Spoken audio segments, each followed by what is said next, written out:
Hello everyone. आज हम class 11th के वीडियो को कंटिन्यू करते हुए cross product of two vectors का अगला पार्ट का मतलब कि पिछले पार्ट में हम लोगों ने ये डिस्कस कर लिया था कि दो वेक्टर का क्रॉस प्रोडक्ट का मैग्नीट्यूड कैसे निकलता है, उसका डायरेक्शन कैसे फाइंड आउट किया जाता है और बाकी के ऑर्थोगोनल यूनिट वेक्टर्स के प्रोडक्ट के बारे में भी हम लोगों ने देख लिया था। ये समझ लिया था कि हमको अगर आई क्रॉस आई निकालना है, जे क्रॉस जे निकालना है, के क्रॉस के निकालना है या आई क्रॉस जे निकालना है, आई क्रॉस के निकालना है एटसेट्रा, तो ये सारी चीजें हम लोगों ने डिस्कस कर ली थी। अब उसके बाद हम एक जनरल बात करते हैं कि दो वेक्टर का क्रॉस प्रोडक्ट हम लोग जनरल वेक्टर के लिए कैसे निकालते हैं। तो जनरल वेक्टर का मतलब हुआ कि मान लीजिए हमारे पास एक वेक्टर है ए और ये हुआ A i cap plus B j cap plus C k cap. दो वेक्टर हमको लेना है तो हम इसको A1, B1 और C1 कर देते हैं। यानी कि हमारे पास पहला वेक्टर A बना A1 i cap plus B1 j cap plus C1 k cap. हमारा दूसरा वेक्टर B, इसको हमने लिया A2 i cap plus B2 j cap plus C2 k cap. और इन दोनों वेक्टर्स से हमको निकालना है इनका क्रॉस प्रोडक्ट, यानी कि we have to find out vector A cross vector B। तो vector A cross vector B निकालने के लिए हम लोग प्रोसेस बिल्कुल सिंपल मल्टीप्लिकेशन की तरह ही करते हैं, जैसे वो A प्लस बी इंटू दूसरे ब्रैकेट में A माइनस बी, या पहले ब्रैकेट में A प्लस बी, दूसरे ब्रैकेट में भी A प्लस बी, पहले ब्रैकेट में A माइनस बी और दूसरे ब्रैकेट में A माइनस बी। इन सारी आइडेंटिटीज का मल्टीप्लिकेशन करके और हम लोग जैसे रिजल्ट निकालते थे वैसे ही निकालेंगे, लेकिन जहां इसमें हमको वेक्टर वाला रूल फॉलो करने की जरूरत पड़ जाएगी वहां वेक्टर का रूल फॉलो कर लेंगे। वेक्टर का रूल फॉलो करने की जरूरत का मतलब ये हुआ कि हम सबसे पहले यहां ब्रैकेट में लिखते हैं A1 i cap plus B1 j cap plus C1 k cap और यहां लगाते हैं क्रॉस। दूसरा ब्रैकेट में A2 i cap plus B2 j cap plus C2 k cap. बिल्कुल सिंपल मल्टीप्लिकेशन टाइप से हमको देखना है। अब यहाँ पे बात क्या आएगी कि हमको यहाँ I क्रॉस I निकालना पड़ेगा, फिर I क्रॉस J निकालना पड़ेगा, I क्रॉस K निकालना पड़ेगा, फिर J क्रॉस I निकालना पड़ेगा, J क्रॉस J निकालना पड़ेगा, J क्रॉस K निकालना पड़ेगा। ऐसे करके बहुत सारे रिजल्ट्स की जरूरत हमको पड़ेगी। तो इसके पीछे वाले पार्ट में हम लोगों ने ये सब कुछ डिस्कस कर लिया था। उसके साथ हम लोगों ने एक ट्रिक भी सीखा था कि हम लोग कोई एक सर्किल ले लेते हैं, सर्किल का रोटेशन या तो क्लॉकवाइज लेते हैं या एंटी क्लॉकवाइज लेते हैं। आपको यहाँ पर ये याद करने की जरूरत नहीं है कि आई क्रॉस जे क्या होगा, आई क्रॉस के क्या होगा, जे क्रॉस जे क्या होगा, इस तरह से। तो हम लोग साइकिल बना लेते हैं। चलिए हम यहाँ पे क्लॉकवाइज साइकिल बनाते हैं। आई, ये हुआ जे कैप और यहाँ हुआ के कैप। अब इसी साइकिल का यूज करके हम लोग यहाँ पे जो रिक्वायर्ड रिजल्ट हमको चाहिए वो हम ले लेंगे। तो शुरू करते हैं। सबसे पहले A1 आई क्रॉस A2 आई। चूंकि A1 और A2 एक कांस्टेंट नंबर्स हैं, वो एक स्केलर्स हैं, तो उसके लिए तो हम लोग सिंपल मल्टीप्लिकेशन देख लेंगे। सिंपल मल्टीप्लिकेशन का मतलब हुआ कि अगर इसका और इसका हम मल्टीप्लाई करते हैं तो हमको मिलेगा A1 इंटू A2। लिखते हैं A1 इंटू A2। उसके बाद बात आती है I क्रॉस I की। तो हमको ये मालूम है पहले से, वो रिजल्ट भी हम यहाँ लिख लेते हैं कि I क्रॉस I ये 0 होता है, J क्रॉस J भी 0 होता है और K क्रॉस K भी 0 होता है। इसके जीरो होने का कारण क्या है? तो हम आपको एक बार याद दिलाना चाहेंगे कि दो वेक्टर का क्रॉस प्रोडक्ट का मतलब हुआ पहले वेक्टर का मॉड्यूलस इनटू दूसरे वेक्टर का मॉड्यूलस इनटू इन दोनों के बीच का एंगल। तो आई और आई के बीच का एंगल हो गया 0 डिग्री, यानी कि साइन 0 का मतलब 0। यहाँ भी साइन 0 आएगा तो 0 और यहाँ भी साइन 0 आएगा तो 0, यानी कि आई क्रॉस आई 0, जे क्रॉस जे 0 और के क्रॉस के 0। तो यानी कि यहाँ इनटू आ गया 0, तो उसने तो इस पूरे रिजल्ट को बना दिया 0। अब इस बात से हम पूरा बड़ा सा लिखने की बजाय ये समझ लेते हैं कि आई क्रॉस आई हमको 0 मिलने वाला है, जे क्रॉस जे का रिजल्ट 0 मिलने वाला है और के क्रॉस के का रिजल्ट 0 मिलने वाला है। तो इसको लिखने का कोई फायदा नहीं है, तो हम इसको अब नहीं लिखेंगे। जो लिखा है मैंने, मैं उसको डिलीट कर देता हूं और आगे से लिखेंगे भी नहीं। लिखने का कोई फायदा नहीं है क्योंकि रिजल्ट 0 ही आना है। ठीक है, तो A1 A2 और I क्रॉस I ये हो गया 0। नेक्स्ट पार्ट आएगा A1 I का मल्टीप्लिकेशन B2 J के साथ होगा। तो पहले स्केलर वाला मल्टीप्लिकेशन यानी A1 B2 और यहाँ है I क्रॉस J। अब I क्रॉस J का रिजल्ट यहाँ से देखिए, तो I क्रॉस J का रिजल्ट क्या आएगा? तो I पर आप खड़े होंगे, J पर जाएंगे, आपको मिलेगा K और सीक्वेंस वही सेम जो कि हमारे साइकिल का है यानी पॉजिटिव। तो I क्रॉस J का रिजल्ट आ गया K। फिर A1 I का मल्टीप्लाई हम लोग C2 K के साथ करेंगे, तो वो आएगा A1 C2। अभी यहाँ मैं बीच में कोई साइन नहीं लगा रहा हूँ, साइन अभी डिस्कस करते हैं। A1 I का मल्टीप्लाई C2 K के साथ किया तो ये हो गया A1 C2 और अगला आएगा I क्रॉस K। तो I क्रॉस K का रिजल्ट यहां से देखिए, I क्रॉस K साइकिल के उल्टा चले माइनस J, तो यहां हमने लिखा माइनस और यहां लिखा J। इस A1 I वाले का मल्टीप्लिकेशन इस तीनों टर्म के साथ हम लोगों ने फाइनल कर लिया। अब आते हैं B1 J का, तो B1 J का मल्टीप्लिकेशन A2 I के साथ। यहाँ पे स्केलर क्वांटिटीज यानी A, B और C के लिए हम लोग अल्फाबेटिकल ऑर्डर मेंटेन कर लेंगे और उसमें कोई दिक्कत भी नहीं आएगी। यानी कि A अगर अल्फाबेट में पहले आता है तो उसको पहले लिखेंगे, B अगर बाद में आता है तो उसको बाद में लिखेंगे। तो यहाँ से B1 और A2 यानी कि हमने लिखा A2 B1, लेकिन I J K वाला चेंज नहीं करेंगे क्योंकि वो वेक्टर है और उसके लिए हमको वेक्टर का रूल यानी कि जो पहले है वो पहले और जो बाद में है वो बाद में देखना ही पड़ेगा। तो B1 J का मल्टीप्लाई A2 I के साथ हुआ तो हमने लिखा A2 B1 और अगला पार्ट वेक्टर वाला वो होगा J क्रॉस I। J पहले है I बाद में है तो J cross I। J cross I का रिजल्ट यहां से आएगा माइनस के, तो हमने लिख लिया माइनस के। उसके बाद B1 J का मल्टीप्लिकेशन B2 J के साथ होगा जो कि 0 आएगा। फिर B1 J का मल्टीप्लिकेशन C2 K के साथ होगा, तो हमने यहां लिखा B1 और C2। B1 J का मल्टीप्लिकेशन C2 K के साथ, तो यहां लिखा B1 C2 और अगला पार्ट वेक्टर वाला J cross K, J cross K that is the plus I, तो यहां लिखा plus I। J cross K plus I यानी कि ये B1 J का मल्टीप्लिकेशन इस तीनों टर्म के साथ हम लोगों ने कंप्लीट किया। नाउ नेक्स्ट C1 K का मल्टीप्लिकेशन, तो C1 का मल्टीप्लिकेशन A2 के साथ हुआ तो दैट इज A2 C1 और यहां आया K cross I, K cross I, K cross I that is a plus J, तो यहां लिखा प्लस J।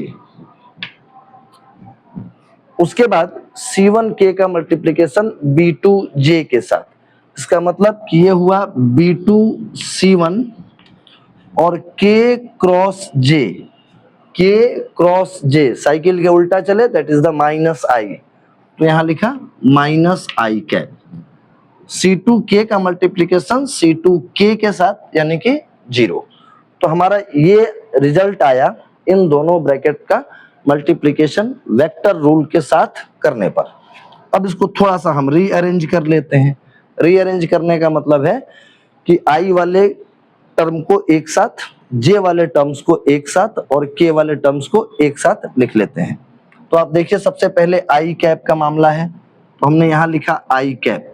आई कैप के साथ प्लस में क्या है, तो है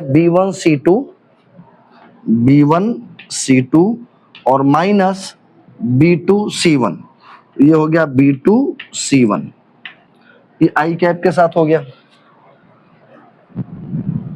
उसके बाद प्लस जे कैप के साथ, प्लस जे कैप के साथ, तो जे कैप के साथ हमारा रिजल्ट क्या बनेगा, तो प्लस में कौन सा टर्म है हमारे पास, A2C1, तो यहां लिखा A2C1 और माइनस A1C2 प्लस के कैप। के कैप के साथ पॉजिटिव में कौन सा टर्म है, तो A1B2 माइनस A2B1। ये हमारा A क्रॉस B का फाइनल रिजल्ट है।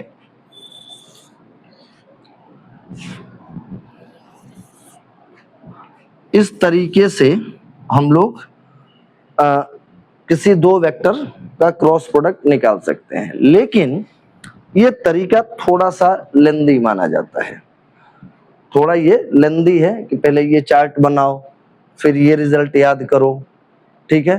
तो ये चार्ट और ये रिजल्ट तो हमको याद करना ही होगा, लेकिन क्रॉस प्रोडक्ट निकालने के लिए हम बिना इसको याद किए भी कर सकते हैं। इसी के लिए हमने इस सीरीज में एक और वीडियो डाला है जिसकी हेडिंग है determinant as a mathematical tools to find out the cross product of two vectors. तो हम लोग अब इस चीज को निकालने के लिए, क्रॉस प्रोडक्ट निकालने के लिए डिटर्मिनेंट का यूज किस तरह से करते हैं आप वो देखिए। तो आप ये रिजल्ट नोट करके रखिएगा, और नोट करने के बाद जब वो डिटर्मिनेंट के मेथड से हम लोग रिजल्ट फाइंड आउट करेंगे तो आप इसको एक बार वेरीफाई भी कर सकते हैं कि जो रिजल्ट यहाँ से बिल्कुल ट्रेडिशनल मेथड लगा कर आया है वही सेम रिजल्ट डिटर्मिनेंट मेथड से भी हमको मिलेगा। उसके लिए हम करना क्या है कि vector A is equal to A1 i cap plus B1 j cap plus C1 k cap, और vector B is equal to A2 i cap plus B2 j cap plus C2 k cap हमने लिया हुआ है, और हमको result निकालना है A cross B। हमको रिजल्ट निकालना है कि what is the value of A cross B। A cross B निकालने के लिए हम लोग सबसे पहले एक डिटर्मिनेंट बनाते हैं।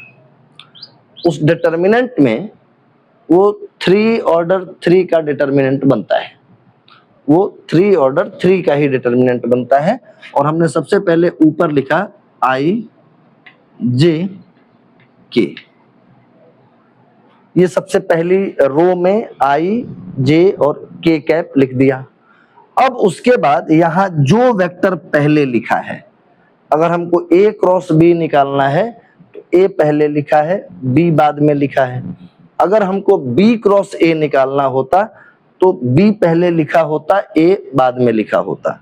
तो इसकी सेकेंड रो में जो वेक्टर यहाँ पहले लिखा है उसमें I J और K का जो भी कोफिशिएंट है वो I J और K के नीचे लिख दिया जाएगा। जो वेक्टर यहाँ पहले लिखा है, तो यहाँ पहले लिखा है वेक्टर A। वेक्टर A को देखिए और इसमें ये देखिए कि I का कोफिशिएंट क्या है, तो वो है A1, हमने यहाँ A1 लिख दिया। J का कोफिशिएंट क्या है, B1, तो यहाँ हमने B1 लिख दिया। K का कोफिशिएंट क्या है, C1, तो यहाँ हमने C1 लिख दिया।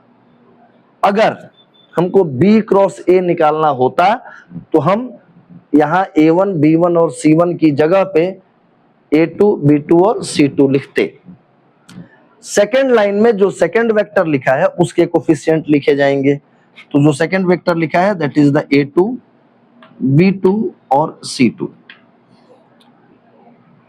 यहाँ हम थोड़ा सा इसको समझाने के लिए इस प्रोसेस को एक दो स्टेप ज्यादा लिख के करेंगे, लेकिन अगर आप एक दो बार ये चीजें करिएगा तो आपको एक्सपर्टीज मिल जाएगी इस बात की कि आप बिना छोटा डिटर्मिनेंट बनाए आप इसको सॉल्व कर सकते हैं। ओके, तो छोटा डिटर्मिनेंट पहले बना लेते हैं। मैंने आपको ये बताया था कि हम इसको R1, R2, R3 या C1, C2, C3 किसी के रेस्पेक्ट में एक्सपेंड कर सकते हैं। तो यहाँ एक्सपेंशन जो है, expand with respect to R1 किया जाता है। कर आप किसी के अबाउट सकते हैं, लेकिन R1 के लिए हमारा काम बहुत फट से हो जाता है, इजीली हो जाता है। तो हम सबसे पहले लिखेंगे आई कैप और इसके साथ छोटा डिटर्मिनेंट। छोटा डिटर्मिनेंट बनाने का तरीका आप पिछले वीडियो में देख लीजिए, पूरा डिटर्मिनेंट कैसे एक्सपेंड करना है ये मैंने डिस्कस किया हुआ है।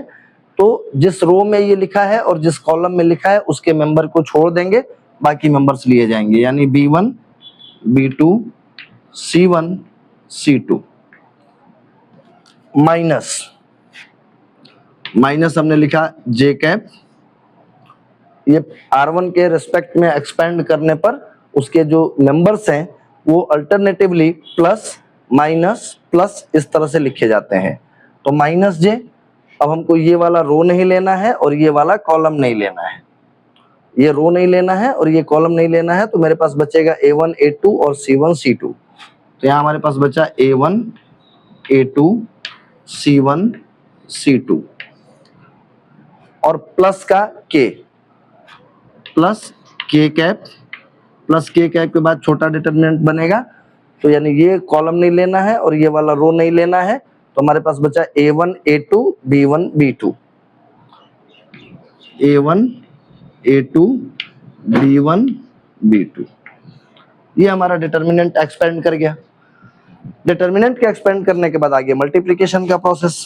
मल्टीप्लिकेशन में आप देखिए आई कैप, पहले इसका multiplication that is the B1 C2 minus इसका multiplication B2 C1 plus minus J cap A1 C2 minus A2 C1 plus K cap A1 B2 minus A2 B1। अगर आप ये डिटर्मिनेंट नहीं समझ पा रहे हैं तो आप इसका पिछला वीडियो, इस लेक्चर में डिटर्मिनेंट जो है वो एक अलग से वीडियो पड़ा हुआ है, आप उसको जरूर देखें। उसके बाद आपको ये बिल्कुल क्लियर कट समझ में आ जाएगा कि एक्सपेंशन कैसे लिखा गया है।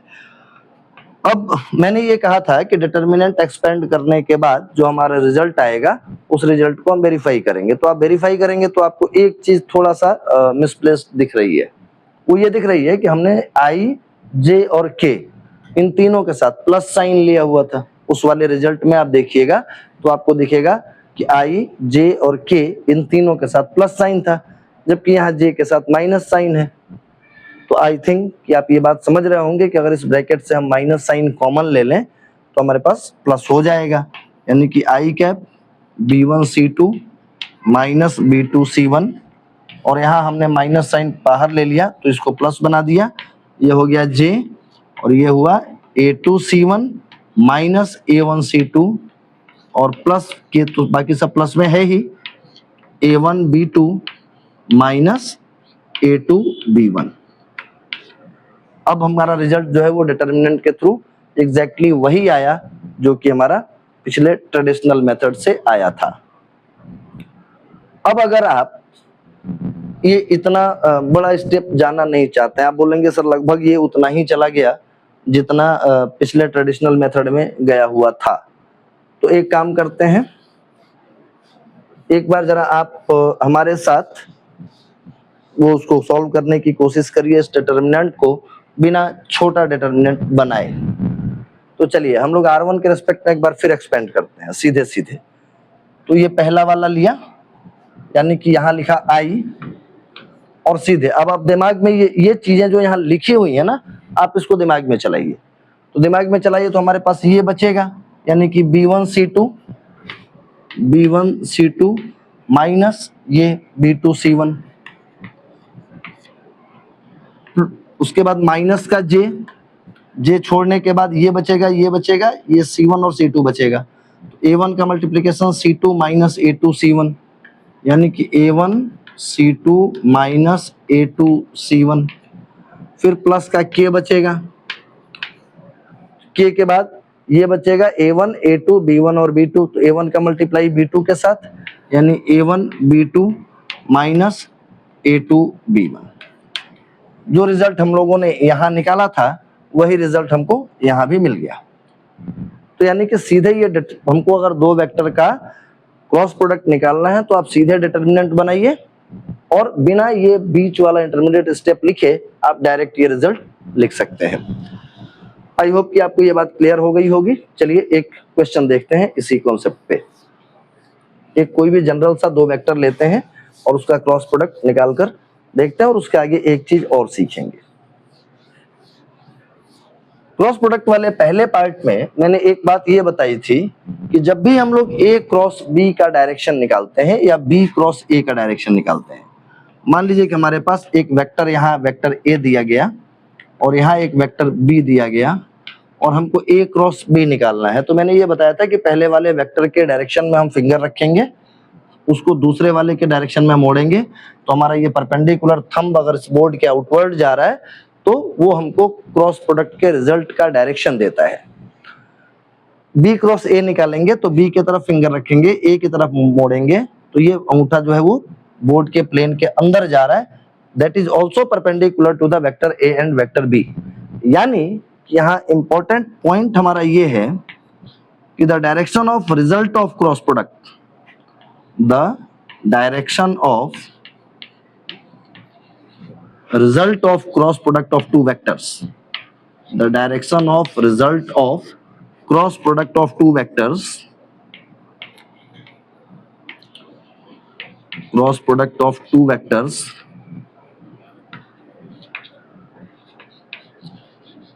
is perpendicular to both vectors। जो रिजल्ट आएगा वो इन दोनों वेक्टर के परपेंडिकुलर आएगा। तो हम लोग ये बात भी वेरीफाई करेंगे, कैसे करेंगे अभी आप बने रहिए हमारे साथ। चलिए तो हम लोग दो वेक्टर लेते हैं, एक वेक्टर A और एक वेक्टर B, कोई भी एक जनरल वेक्टर ले लेते हैं, अपनी तरफ से लिखते हैं, कोई भी एक सवाल टाइप ले लेते हैं। मतलब ये हुआ कि हमारे पास मान लीजिए कि एक वेक्टर A है, that is the 3i cap minus j cap plus 2k cap, और दूसरा वेक्टर B हुआ, वो लिया हमने i cap plus 2j cap minus k cap, और इन दोनों वेक्टर का हमको क्रॉस प्रोडक्ट निकालना है। यहाँ हम निकालना चाहते हैं vector A cross vector B। तो दो वेक्टर का क्रॉस प्रोडक्ट निकालने के लिए आप वही करिए, फटाक से डिटर्मिनेंट बना लीजिए, i j k, पहले वेक्टर का कोफिशिएंट्स लिख दीजिए, यानी किसका कोफिशिएंट हुआ 3, ये j का कोफिशिएंट -1 है तो वो -1, k का कोफिशिएंट 2, दूसरी लाइन में दूसरे वेक्टर का हम A क्रॉस B निकाल रहे हैं, इस बात का ध्यान रखिएगा। तो दूसरी लाइन में सेकंड वेक्टर का यानी 1, इसका कोफिशिएंट 2 और इसका कोफिशिएंट -1। सीधे आंसर लिखना शुरू करते हैं। i कैप -1 का मल्टीप्लिकेशन होगा, दैट इज द +1, और 2 का मल्टीप्लिकेशन होगा -4। आप ये बात समझ रहे होंगे, ध्यान से देखिएगा, आप समझ जाएंगे कि कौन कौन से छोटे डिटर्मिनेंट में कौन कौन से पार्ट बचेंगे और उनका मल्टीप्लाई करके हमको कैसे लिखना होता है। यहाँ अगला -j के बाद बचेगा 3 into -1, दैट इज द -3, और -1 into 2, that is -2, plus k के बाद क्या बचा, तो 3, 2, 1 और -1, यानी 3 into 2 6, और माइनस का -1, माइनस ऑफ -1, ये हमारा रिजल्ट आ गया i cap 1 - 4, that is the -3, -3 -2 -5 और -5 का मल्टीप्लाई इसके साथ हुआ तो that is the 5j cap और 6 + 1 + 7k कैप। यानी कि इन दोनों वेक्टर्स का जो क्रॉस प्रोडक्ट हमको मिला, आप ये भी देख सकते हैं कि वो एक वेक्टर क्वांटिटी है, that is the -3i cap + 5j cap + 7k cap. ये रिजल्ट हुआ हमारा vector A cross vector B का, vector A cross vector B का। अब ये तरीका लगाने का मतलब ये है कि यहाँ जो दो वेक्टर हमको ए और बी दिए गए हैं, हमको इनके बीच का एंगल नहीं मालूम, तो एक लेंथी प्रोसीजर होता है कि पहले हम उनके बीच का एंगल निकालते हैं, उसके बाद हम इसका क्रॉस प्रोडक्ट निकालते हैं ए बी साइन थीटा लगाकर। ठीक है, तो यहाँ हमको ये सीधे सीधे ए क्रॉस बी का जो है वो रिजल्ट मिल गया है। अब मैंने ये कहा कि ये जो रिजल्ट आया, हम इसको मान लीजिए वेक्टर सी से डिनोट कर रहे हैं, यानी कि हमारे पास इसका जो रिजल्ट आया vector A cross vector B that is denoted by vector C is equal to minus का 3i cap plus 5j cap plus 7k cap. अब मैंने आपसे ये कहा कि ये जो रिजल्ट आएगा वो वेक्टर ए के भी परपेंडिकुलर होगा और वेक्टर बी के भी परपेंडिकुलर होगा। आप याद करिए कि जब हम लोगों ने dot product of two vectors पढ़ा था तो ये बात उसमें सोच समझी थी या ये बात जानी थी कि जब भी दो वेक्टर परपेंडिकुलर होते हैं तो उनका डॉट प्रोडक्ट 0 होता है। तो अगर हम ये वेरीफाई करना चाहते हैं कि क्या सच में ये वेक्टर सी वेक्टर ए और वेक्टर बी के परपेंडिकुलर है, तो क्या करना चाहिए, इन दोनों का डॉट प्रोडक्ट निकाल लीजिए और आप ये चेक कर लीजिए कि अगर डॉट प्रोडक्ट 0 आता है तो इसका मतलब है कि ये जो रिजल्ट आया हुआ है क्रॉस प्रोडक्ट का, ये इन दोनों गिवन वेक्टर्स के परपेंडिकुलर होगा। तो चलिए हम पहले वेक्टर ए डॉट सी निकाल लेते हैं। Vector A dot vector C, आप डॉट प्रोडक्ट का फॉर्मूला याद करेंगे अगर इन दो वेक्टर्स के निकालने का, तो वो होता है a1 a2 plus b1 b2 plus c1 c2। तो यहाँ हम a1 a2 देखते हैं, यानी कि 3 और -3 का multiplication that is the -9 plus b1 b2 यानी -1 और 2 का मल्टीप्लिकेशन दैट इज द -2 और c1 c2, c1 और c2 का मल्टीप्लिकेशन कितना आया, तो 14 प्लस 14, पॉज करो। अब हम यहाँ वेक्टर ए और वेक्टर सी का डॉट प्रोडक्ट निकालेंगे, ये वेरीफाई करने के लिए कि क्या सच में इनका डॉट प्रोडक्ट 0 आ रहा है। तो हम यहाँ देखेंगे कि वेक्टर ए और डॉट वेक्टर सी अगर हम निकालते हैं तो a1 a2 यानी कि 3 into -3 that is the -9 plus 1 और प्लस 5, -1 और प्लस 5 का मल्टीप्लिकेशन हुआ दैट इज द -5 और 7 और 2 का मल्टीप्लिकेशन हुआ +14। यहाँ आपको रिजल्ट दिख रहा है -14 plus 14 that is equal to 0। तो ए डॉट सी का प्रोडक्ट आया 0, इसका मतलब कि दो वेक्टर का डॉट प्रोडक्ट 0 आया, दो वेक्टर का डॉट प्रोडक्ट 0 आया है। तो दो वेक्टर का डॉट प्रोडक्ट 0 आने का मतलब कि वो दोनों वेक्टर आपस में परपेंडिकुलर हो गए हैं।